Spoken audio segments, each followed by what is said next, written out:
एक गांव में एक गरीब किसान रहता था। उसके पास कुछ नहीं था, बस एक बड़ी बतख थी जिसे वो अपने बच्चे की तरह चाहता था। एक दिन किसान सख्त बीमार हो गया।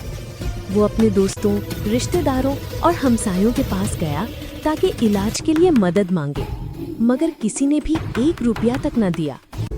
मायूस और थका हुआ किसान खाली हाथ घर वापस आ गया। जब बतख ने अपने मालिक को रोता देखा तो वो बर्दाश्त न कर सकी। अगली सुबह किसान ने देखा कि बतख के नीचे एक सोने का अंडा रखा है। किसान ने वो अंडा बेचकर इलाज कराया और सेहतयाब हो गया। आंखों में आंसू लिए उसने कहा कि जब इंसानों ने मेरा साथ छोड़ दिया तो मेरी बतख ने मेरा सहारा बनकर दिखा दिया। वाकई जानवर कभी-कभी इंसानों से ज्यादा वफादार होते हैं।